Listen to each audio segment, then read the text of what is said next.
এক মায়ের পেটে দুই ভাই, দুটো হয়েছে দুই রকম। ছোট ভাইটা গরিব বলে ওরে দুই করে। রক্তের ভাই থেকে শ্বশুর বাড়ি আত্মীয় স্বজন ওর কাছে বড় হয়ে গেছে। আবিল, তুই এই জায়গায় বসে আছিস? রাখ, পরে কথা করছি। ইফতারি মসজিদে দিয়ে কেবল এসে বসলাম। কেন, কি হয়েছে? তোর যে ইফতারি তোর ছোট ভাইরে দিতে বলিলাম, তা দিছিস? ইফতারি তো ওর বাড়ি পাঠাই দিছি। কেন আব্বা, ওর কি ইফতারি কম হয়ে গেছে? তুই তোর বাপের সাথে মিথ্যা কথা করছিস কেন? ওর সাথে আমার রাস্তায় দেখা হইলো, ও কি করেছে তাহলে শোন। আল্লাহ যে কবে আমার একটু মানুষের ইফতার করানো তৌফিক দেবে। এজুয়েল দাঁড়া। ও আব্বা, হাবিল তোর বাড়ি ইফতারি দিয়ে আছে? কিসের ইফতার আব্বা? কেন, ও আজকে মসজিদে ইফতারি দিচ্ছে, তা সে ইফতার তোর দেয়নি? ও, তুমি মেবার ইফতার দেওয়ার কথা করছো? ও ইফতার আমার বাড়ি পাঠাবে কি করতি? ও তো ইফতার মসজিদে দিচ্ছে, শ্বশুর বাড়ি পাঠাচ্ছে।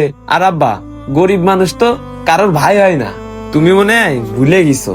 আর আমার মেবার তো শ্বশুর বাড়ি মেলা আত্মীয়, আমার কথা হয়তো বা মনে নেই।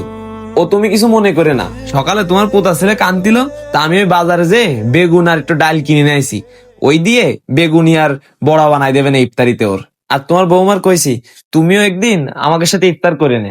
কি ছেলে বানালাম, দুইবার ভিতর কোনো মিল নেই। আমি মরে গেলে এগের যে কি অবস্থা হবে। মনির মা কিন্তু বারবার বলেছে, আব্বা তুমি একদিন আমাকে সাথে ইফতার করে নে কিন্তু। আচ্ছা ঠিক আছে, থাকো, আমি তাহলে গেলাম। রাত্রের বেলা বললাম, তারপরেও মসজিদে পাঠানোর আগে ওর ভাইয়ের বাড়ি ইফতার পাঠালো না। তুই তোর ভাইয়ের সাথে এমন কাজটা করলি, এমনি ইফতারি দিসনি, তারপরেও তুই আমার সাথে মিথ্যা কথা বললি। বুঝতে পারতেছে আমি মিথ্যে কথা করছি, তারপরে আবার সামনের পরে এসে ঘ্যান করতেছে।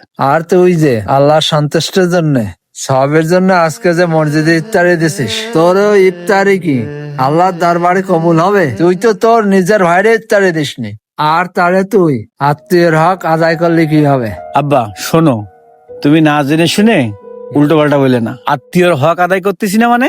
ইফতারিতে আমার শালা আইছে, শ্বশুর বাড়ির লোকজন আইছে, আবার বন্ধু বান্ধব আছে। কনে ভাইরে ইফতারিতে বলিনি, ভাই বাড়ি ইফতারি দিনি, তাই তুমি মশলা উল্টো দিছো। ইফতারি তো আমি মসজিদেও দিয়ে আইছি। তোমার ছেলের যদি ইফতারি খাওয়ার দরকার হয় তা মসজিদে যাক। শালারে দাওয়াত করে বাড়ি নিয়ে এসে ইফতার করাচ্ছ, আর ওইদিকে নিজের মার পেটের ভাইডারে মসজিদে যাই ইফতারি করতে পারছে। তোমার যদি এতই দরদ উঠলে পড়ে, তুমি বাজার থেকে ইফতারি কিনে যে ওরে দিয়ে আসো যাও। তুই কিরাম ভাই যে ছোট ভাইটারে মসজিদে যাই ইফতারি করতে পারছে, বাড়িতে আর বাচ্চা কাচ্চা রয়েছে। আজকে তোর টাকা পয়সা হয়ে তুই অমানুষ হয়ে গেছিস।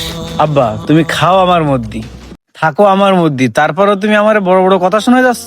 তোমার ছোট ছেলে যদি এতই ভালো হবে তো আমার কাছে আসতে পারতো না? দোষ তো তোর, তোর ছোট ভাইয়ের একবারও ডাকেছিস?